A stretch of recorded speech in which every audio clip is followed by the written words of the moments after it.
Silly monkeys. Oh, hi. Alright, so I finished all the Bond films, so I figured I need to start something new. And I've decided on this little series. Welcome to DC Covers again. What will he find out there, Doctor? His destiny.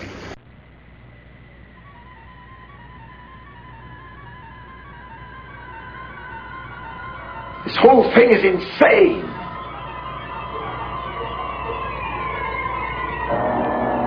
Take your stinking paws off me, you damn dirty ape!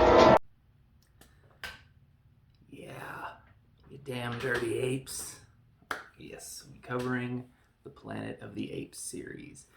We're starting with Planet of the Apes, 1968.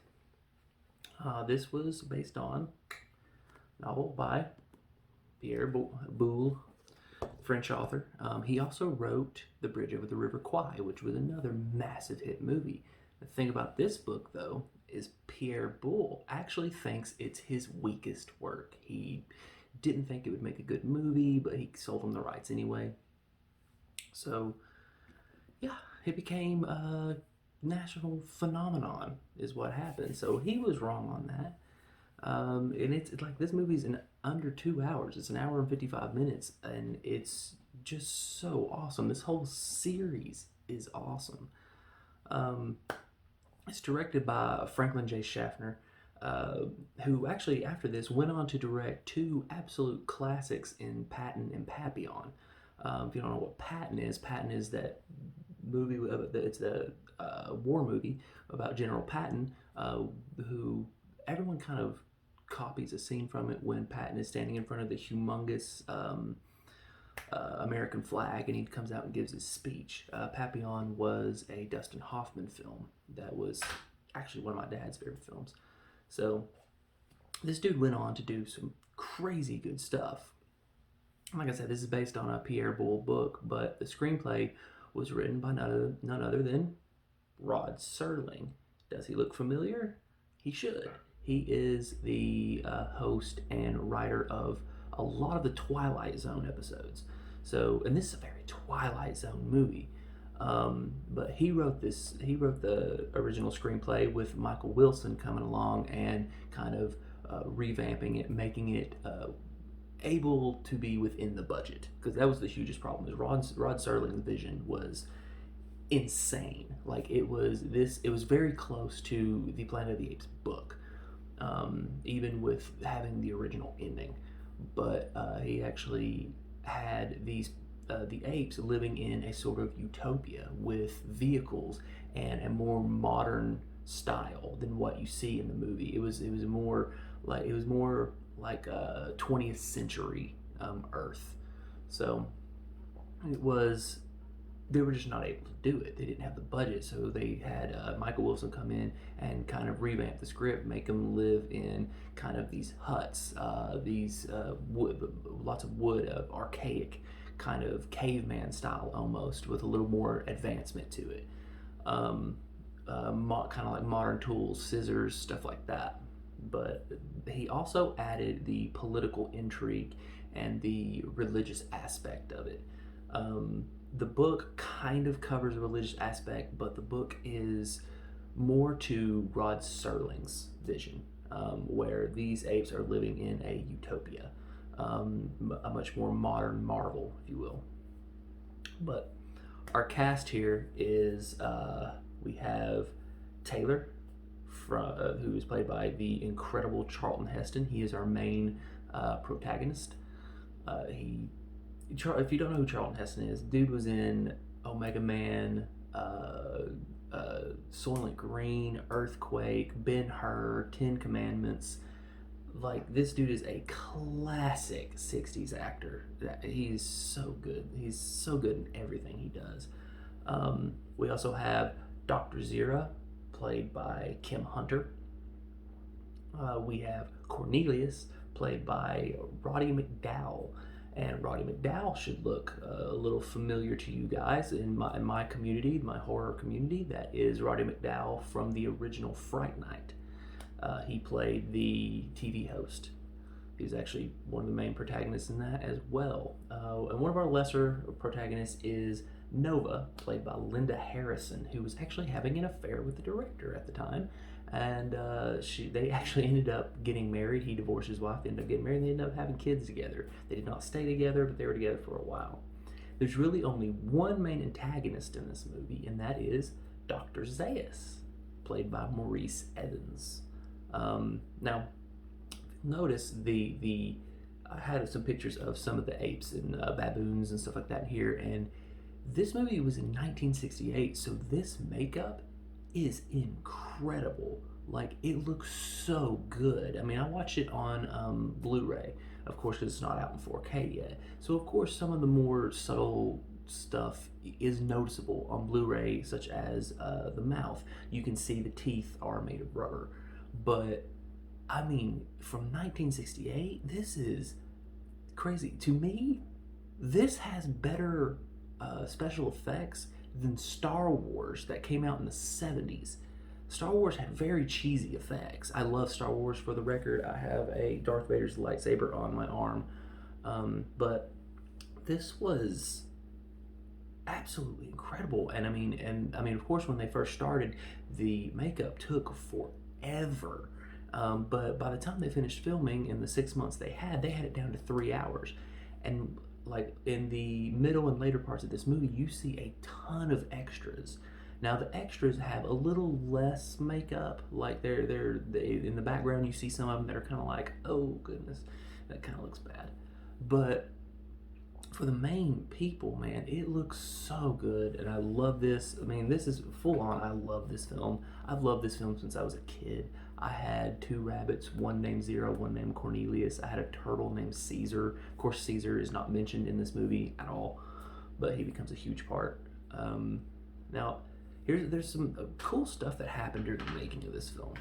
One of them that I remember watching Behind the Planet of the Apes, because I want to know how this was done. They showed how the makeup is done, all this cool stuff.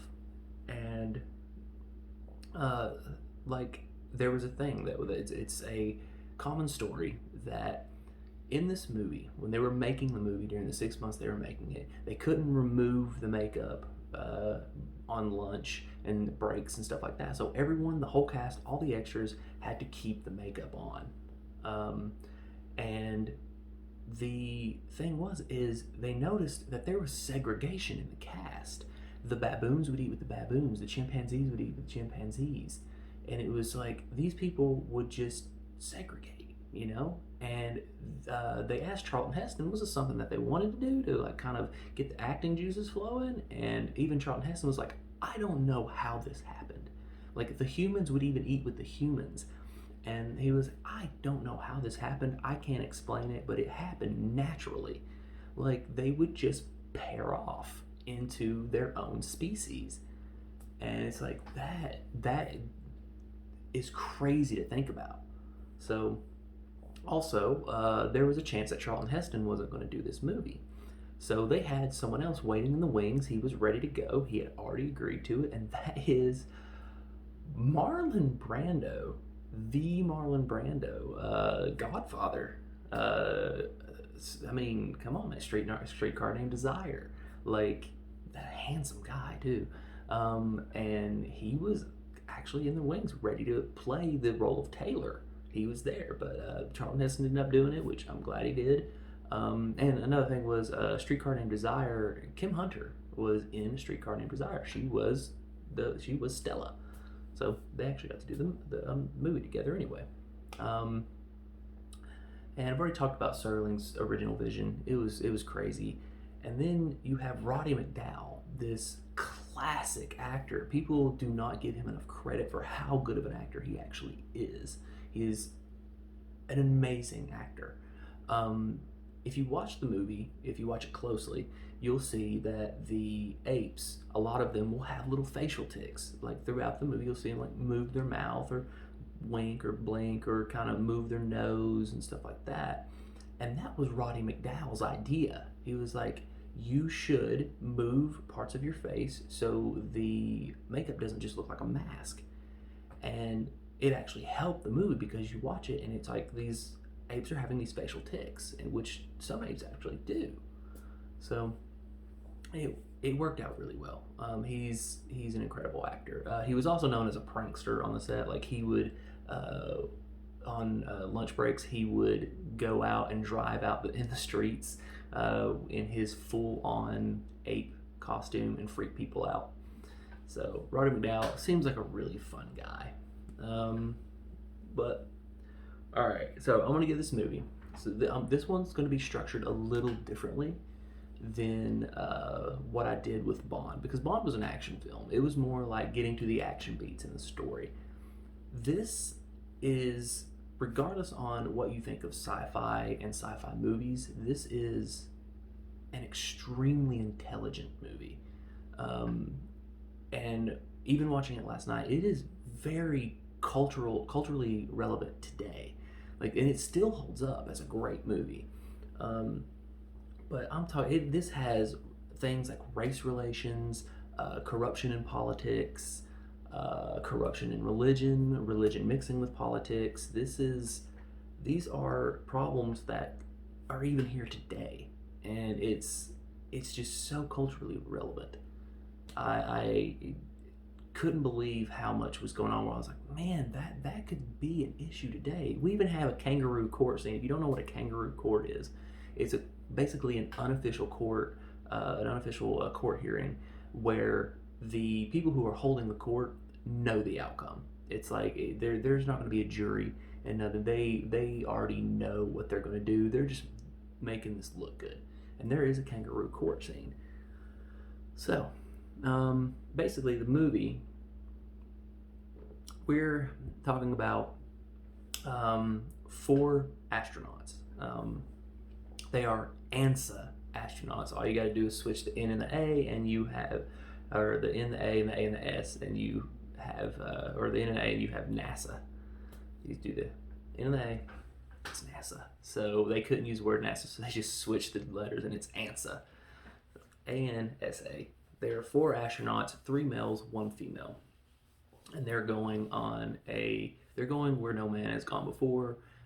When we open, they are in deep space, and we don't really exactly know where they're going or why they're going. We do know that they're trying to find another planet where they can sustain life.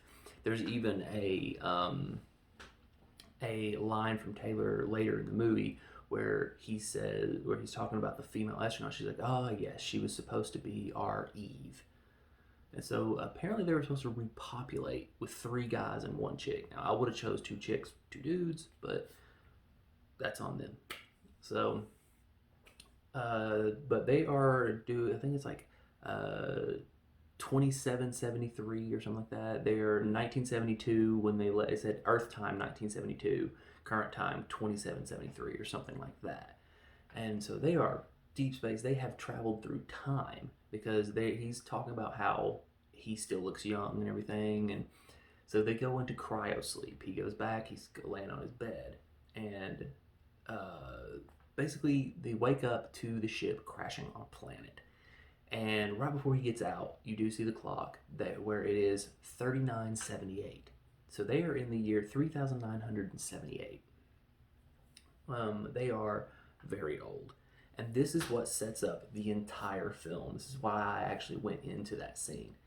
Because right after that, your credits start. And it's very strange way to set up a movie, especially with what's coming forward. You don't know what the significance of this year is until the end of the movie. It's a lot of foreshadowing, and there is a ton of foreshadowing in this. There's even a moment that it's a blink and you miss it type thing when they're walking through the desert and the storm hits and you see the lightning, but up in the clouds you actually see the lightning, and there is an ape's face. Even when he's talking to his crew, he's talking about, oh yeah, you're gonna look like something that fell out of a tree. And it's a ton of foreshadowing, getting you ready for what's to come. And when they do wake up, we find out that there was an air leak and the female died. she died in her sleep, basically aged to death, because they were in we find out they were in cryo sleep for 18 months. And the female had been dead for a full year, so she died about 3 months into her air leak. Because apparently the cryo sleep they were in was literally just sleep. You see cryo sleep in other sci-fi movies where they actually get IVs and stuff. This one, not so much. This one, you're just sleeping. They even wake up with beards, which is cool. But I mean, after a year, I think your beard would be a little bit more than just nicely shaven, because it's actually very even and shaven really well, very well trimmed. So they wake up like that, and they have to swim, and they're swimming out of water, and this is where we see the planet. It looks like an absolute deserted planet. However, it is not, because after a long traipsing through and funny moments of one of the astronauts planting the flag. It's a little bitty flag, and he plants it, and it even makes Charlton Heston's Taylor just ha ha ha, and a really maniacal, weird laugh. But we actually end up finding a jungle, and there is full-on male nudity in this movie. This movie, go ahead and look it up. This movie is rated G, and there is full-on peen in this, man. I'm talking pee and like just, it's there, and it's Charlton Heston's. They're skinny dipping. They're basically jumping in water because they've been walking through a desert. So yeah, there's some nudity, lots of man butt. This is a movie for the ladies because there's a lot of man butt. Not a lot of female nudity. Nova, kinda. She's scantily clad, but nothing to write home about. But now we get into the meat and potatoes of the movie, which is why I have been going through just setting this up. We meet after the skinny dipping scene. We see what look like cavemen style humans. Oh, so the astronauts aren't alone, and they're even like, and Charlton Heston even has a line that says, well, if this is the best they've got, we'll be running this place in months or in weeks. It's like, okay, so we get them. None of these humans are talking, and it's kind of, you're like, okay, so they have found this planet. This is a very Twilight Zone kind of thing. They found this planet full of humans that can't talk, that are basically cavemen. Cool, I get that part. But you do, where the movie kicks off, you hear an awful sound, and the hunt begins. And these humans are being hunted. Everyone's running. We don't know why. This is just chaos. People are being shot. There are guns, and he's like, okay, so it's not archaic. There are guns. People are being trapped in nets. We don't really see our hunters until they come out of the corn stalks, and they're apes. They're gorillas. They're actually gorillas, and you're like, all right, cool.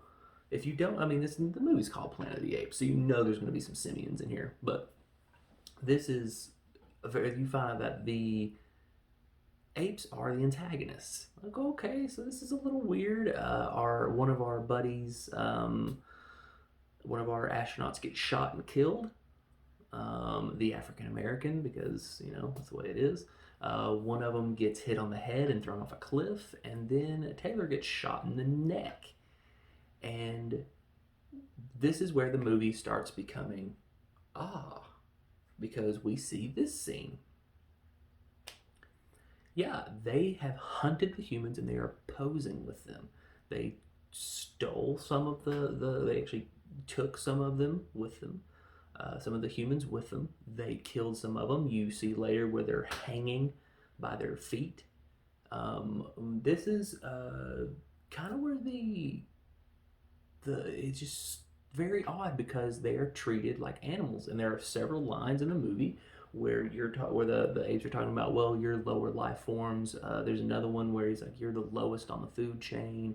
It's like, okay. And there's for a while we kept humans as pets, and you're like, okay, so we now know humans are the lower life forms here. The humans are not we're not top of the food chain.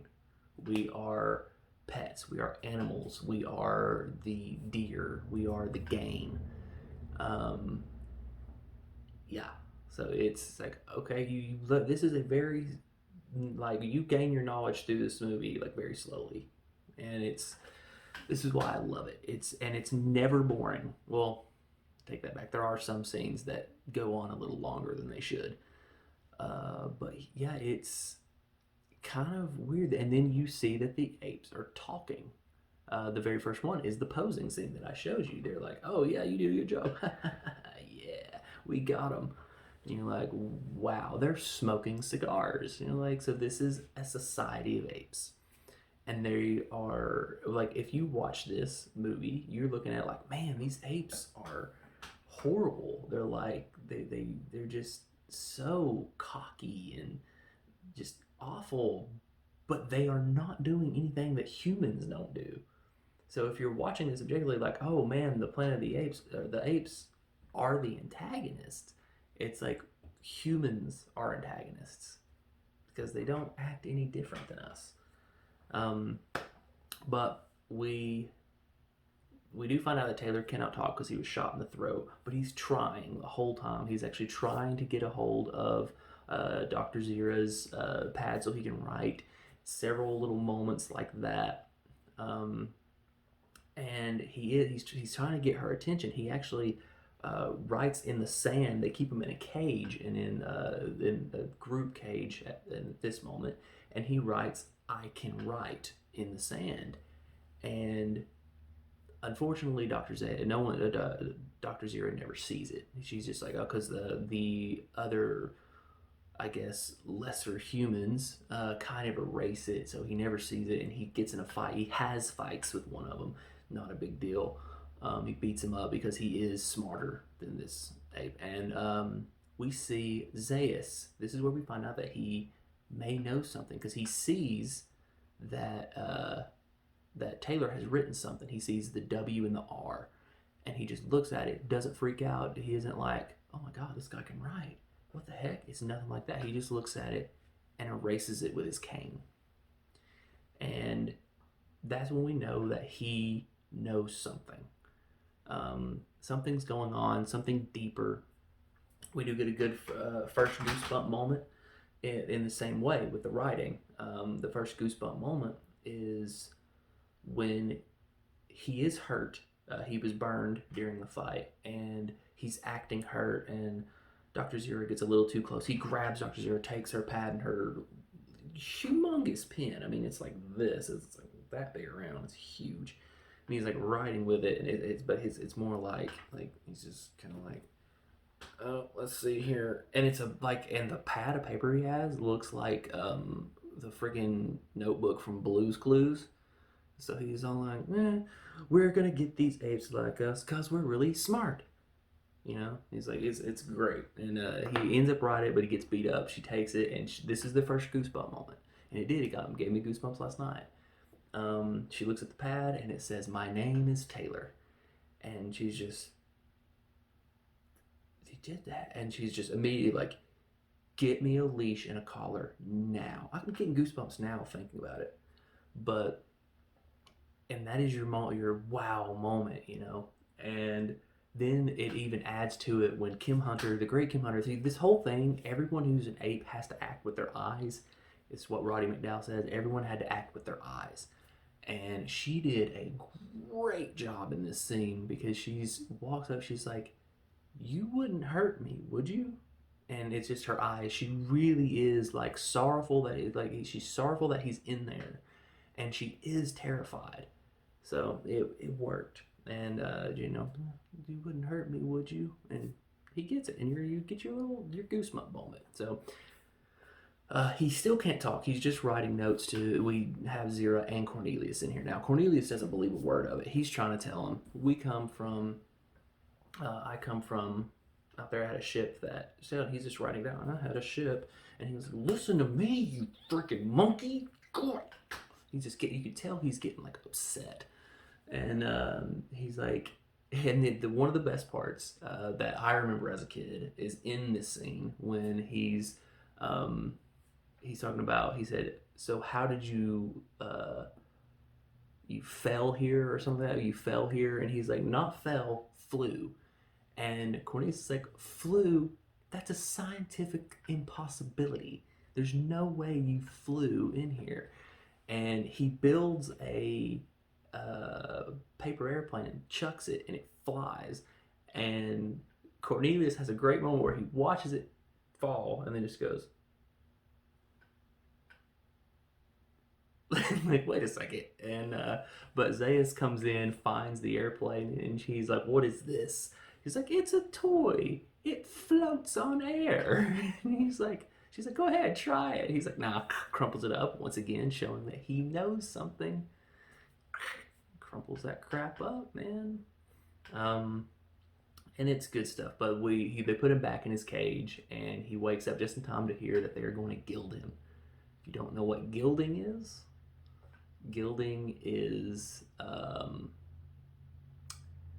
they're gonna chop his balls off. And he's like, what? Dr. Zero wants him to breed with Nova. Like, no, he's gonna have his balls chopped off. All right.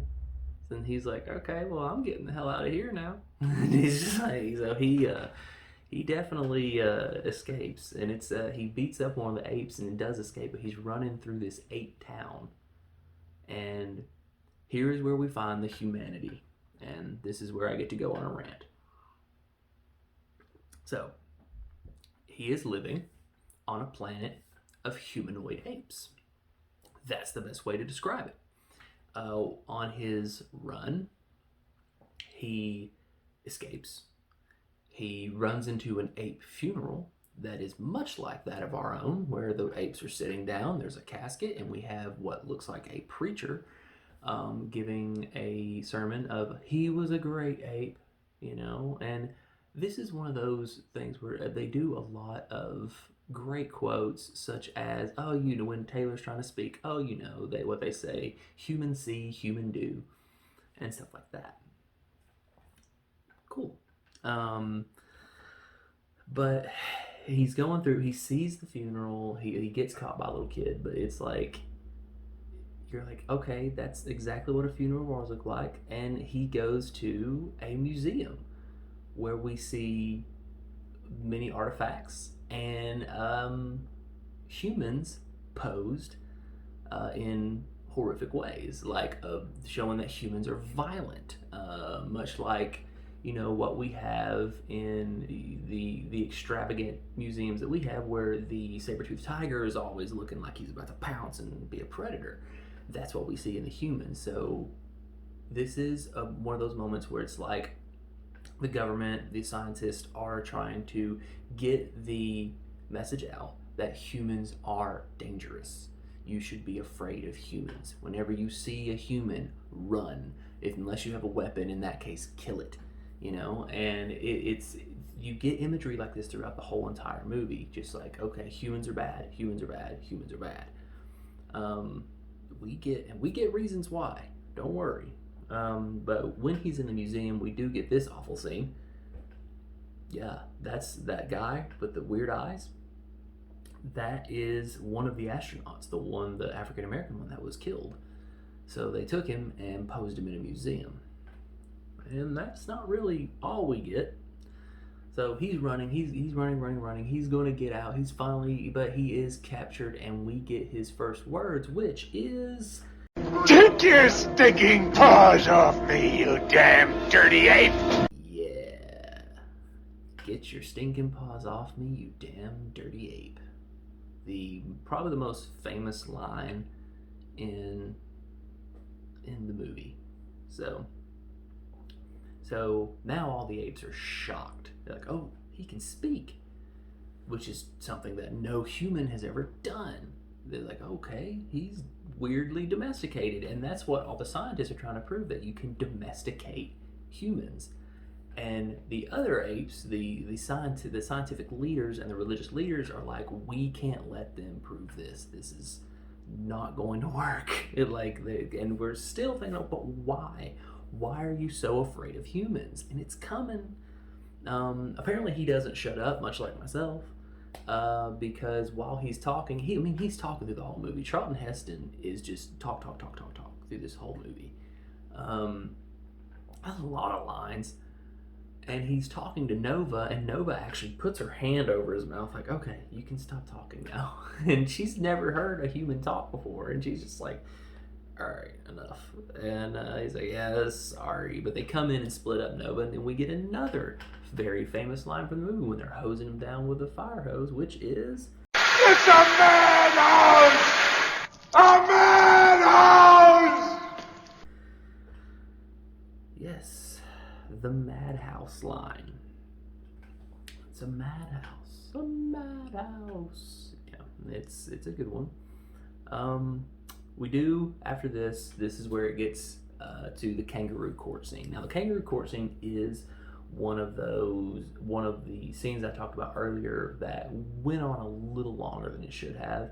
And actually, the escape scene where he's going to the funeral and the museum and all of that went on a little longer than it should have. He could have went to the funeral, and not just stood there for almost the entire sermon. He went to the museum, and he could have not just stood there while the rest of them are walking through and showing everything, because really the important part of that scene was seeing his friend that being posed in the museum. So those two they went a little longer than they should have. Only problem I have, but this Kangaroo Court scene, he comes in and they're basically trying to prove why they shouldn't dissect his brain. Like, why shouldn't we kill this guy? He's dangerous, and he's trying to speak for himself, but the Council of Apes is like, no, he isn't allowed to talk, which is the Kangaroo Court premise is they need to prove that he is not intelligent, that he cannot reason, that he doesn't have a soul. He's just a human. But by letting him talk, he shows intelligence. So they're like, okay, he isn't allowed to talk. And Kangaroo Court. And then they kind of screw him over again whenever he's like, if you are so intelligent and you have a soul, you can answer some questions, so you're allowed to speak. What is the first law of ape law? How is he supposed to know that? So he's like, I don't know your culture. And they're like, well, then I guess you're not very intelligent, are you? So they're screwing him left and right, and it's already over. He knows it's over. Like, what are you gonna do? And he's like, if only I could see my friends. He's like, I saw one of them in the museum. He's dead. If only I could find my other partner, I could show you that there's more than just me. That we do come from he will back up my story that we come from another planet and we crash landed here. If you would just let me find him. And they're like, oh, don't you have all the humans that were rounded up yesterday? Yeah. They go, and he sees his friend. It's cool. But then we get this horrifying moment right here. You did it. You cut up his brain, you bloody baboon! Yeah. They lobotomized him. They took out the part of his brain that that helped him speak. They took out the speech part of his brain. And, I mean, that's it. Like, that was his sole thing. So he has one last-ditch effort where he talks about the Forbidden Zone. The Forbidden Zone is the desert they walk through. You're not allowed to go there. We find out why. It's a Forbidden Zone soon enough. But you're not allowed to go to the Forbidden Zone. He's talking about all these things and describing they're like, there's no way you've been to the Forbidden Zone. He's like, I've been in the Forbidden Zone. There's no way you've been there. And he's like describing it perfectly. And then we get this scene. Yeah, that's see no evil, hear no evil, speak no evil. They actually have the monkeys doing the thing, which is I thought was cool. And I think I caught it last time I watched it, but I'd forgotten about it. And I was like, oh, that's kind of funny. Yeah, I thought it was. So he's going to be killed. Basically, he goes to Dr. Zeus's office, and he's like, if you tell me the truth about where you come from, I won't have you killed. But until you tell me that, I'm going to have you killed. He's like, I'm telling you the truth. I'm from another planet, blah, blah, blah. He's like, okay, you're done. So what are they going to do? They have to help him escape. And escape he does. So Cornelius and Zira help him escape. And this shows the, I guess, humanity of Cornelius and Zira, because they are basically hippies. Now, we find out through here that there are human rights activist apes that think that humans should not be treated this way, and Zira is one of them. So, just like we have animal rights groups, this is an animal rights group, and she's a hippie. But the thing is with that, Cornelius is also saying, whenever I was in the Forbidden Zone, I found some artifacts that may prove that humans came before apes and that we evolved from them. And they treat that as heresy. They're like, no, that's heresy. Ape was created in the lawgiver's image. So the god, the ape god, is like, yeah, we were created in his image. So they use Christianity, and it's like much like they're like, no, that's not true, because God created us, much like we do, and this is like another one of those things where it's like, man, these apes are so mean, and they have these courts where no one can win, and they just use religion. I'm like, yeah, humans do the same thing. Like, humans, you watch this movie and you see the way they treat humans. That's how we treat other animals. A lot of us, not all of us. I love animals, but that's what I'm talking about. This movie being so freaking culturally relevant, because it is. But they escape. They're all going to try. Not all, but Cornelius, Zira, Nova, Taylor, and I honestly forget the little teenager's name. But they all escape, and they're going to go to the Forbidden Zone because they have to prove Cornelius is right. Once they prove Cornelius is right, everything's cool. And we get there, we get to the cave where Cornelius found all these artifacts. We're at the third act of the movie, and we have another great scene where Taylor's shaving. He's using a knife to shave off his beard, and all the apes are just like, what is he doing? And Nova's like, why is he doing that? And they're like, why did you shave off your face hair? And he's like, in my town, only kids like you have beards. And it's like, where I come from, kids like you have beards. And it's like, oh. And Cornelius has this awesome line where he just looks like, you know what? Makes you look less intelligent. I was like, I love Cornelius. Cornelius is my dude. But they actually, right before they get to the cave, that we get the real fun of the movie where Zeus, he shows up with an army pretty much, but Taylor has guns now, and he's like, yeah, I'm gonna blow your head off if you just don't listen to what I have to say.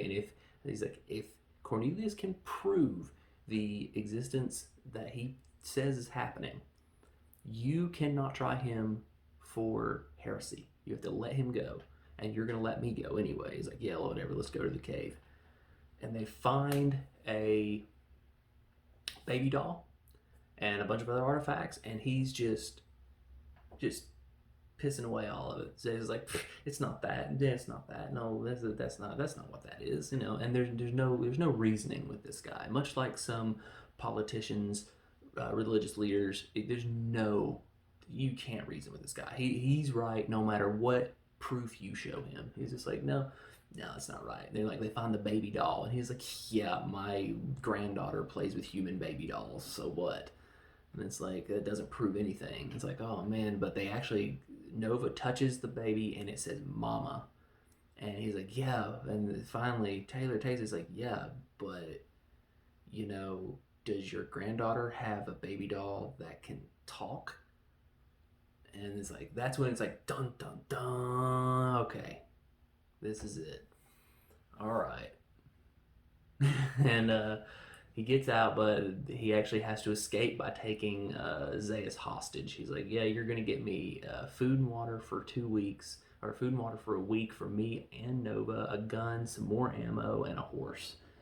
He's like, you're gonna get me all that I need to escape, or else I'm gonna kill you. He gets all of it, and then we get right before he leaves, we have Taylor say, why do you hate me? What are you so scared of? Kind of thing. And basically, we learn the truth. Um, yeah.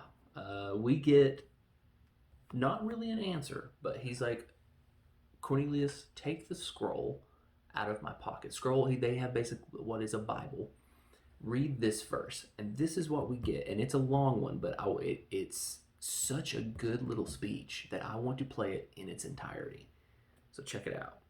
Beware the beast man, for he is the devil's pawn. Alone among God's primates, he kills for sport, or lust, or greed. Yea, he will murder his brother to possess his brother's land.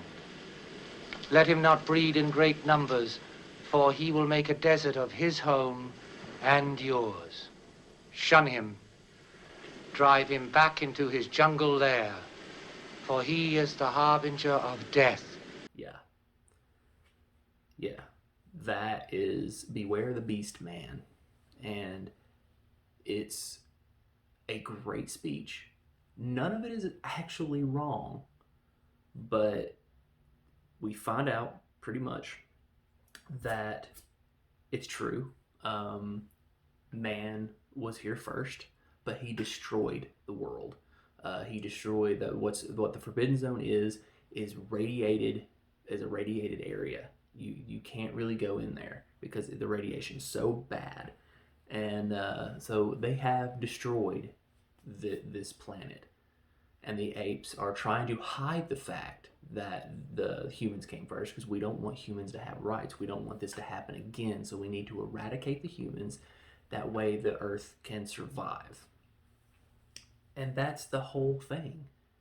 So, but Taylor's like, okay, a planet where ape evolved from man, cool. I'm gonna go find my own life. And Dr. Zeus even says, you may not like what you find out there.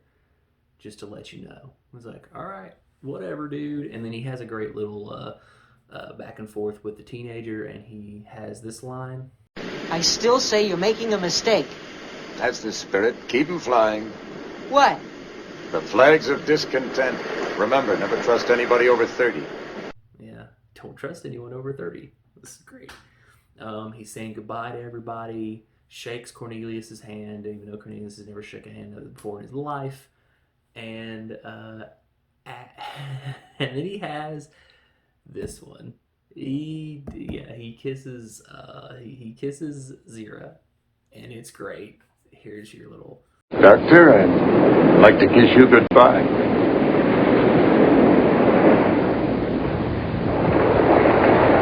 All right, but you're so damned ugly. It's a little long, but it's telling Charlton Heston he's so damn ugly. It just makes my life. So they're leaving. They're packing up, and he's going out. He's gonna ride the shore, and we do find out they actually let Zeus go, and Zeus is like, "Oh no, we're gonna dynamite this cave. You two are being tried for heresy. Sorry, but we cannot let people find out the truth. Just the way it is." So, much like some of the people who leak WikiLeaks and all that stuff, they get in trouble because they're releasing the truth. So they got in trouble for releasing the truth. All right, boom booms. Cave's done. Everything's gone. Now, if you have not seen Planet of the Apes, I have been spoiling a little bit of it, but I have not spoiled the big moment. If you have not seen the original 1968 Planet of the Apes, number one, why are you watching this? Number two, I beg of you to please stop watching this and go watch it, just to watch the ending, because the ending of this movie is still kind of shocking today. And it's not like a whoa, like oh my god, my head exploded. It's just a really good shock ending. It's not like The Mist or anything like that, or The Sixth Sense, but it's still a good ending that I think rivals something like Psycho. So I'm going to put a little title screen up right here.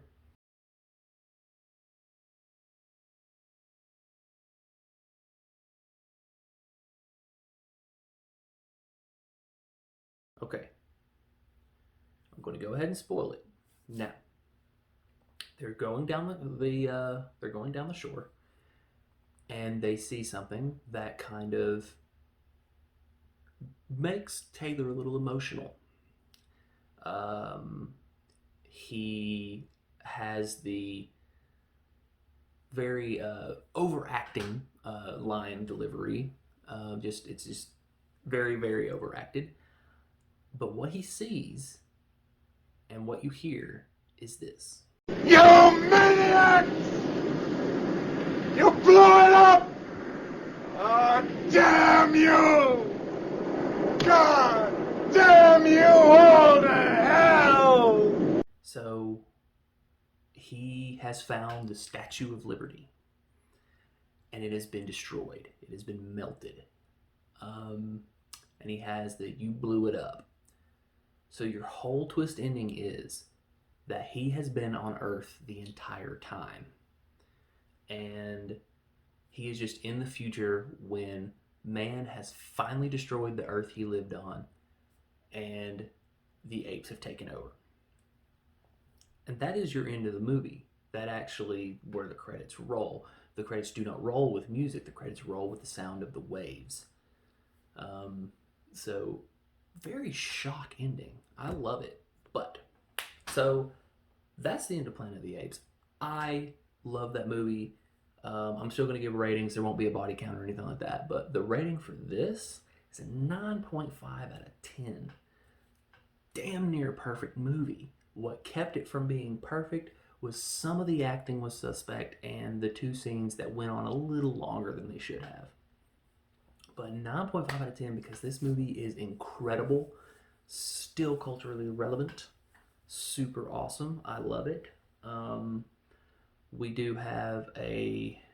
We will continue this because I will be doing all of the Planet of the Apes. Let's open this right here so I can get my list. All right, there. That is, all right. And the next one coming up is Beneath the Planet of the Apes, from 1970. It's not as good a sequel. In fact, it's pretty bad, but I still enjoy it. So the way this one's going to work, this whole thing, is we will be doing all the Planet of the Apes, and I will be covering the Planet of the Apes television series and the Planet of the Apes animated television series. Those will not be one episode. The Planet of the Apes television series came first, so I think I'm going to split that up into 3 because it is 14 episodes, about an hour long. So first episode will be the first 4 episodes, and then the 2 episodes after that will be the 5 episodes each. The animated television series will be right after that. It's going to be covered in 2 episodes because that's 30-minute episodes. It's not going to be that bad. I think it's 12 episodes, maybe 13. I think it might be 13 episodes. So half and half on that. And then we'll cover the Tim Burton's remake. Yeah, I'm going to cover that. And the new trilogy. So next up is Beneath the Planet of the Apes. Hopefully you'll join me for that. In the meantime, thank you for watching again. If y'all are joining me for this one too, man. Y'all are some troopers. So hope to see you for Beneath the Planet of the Apes.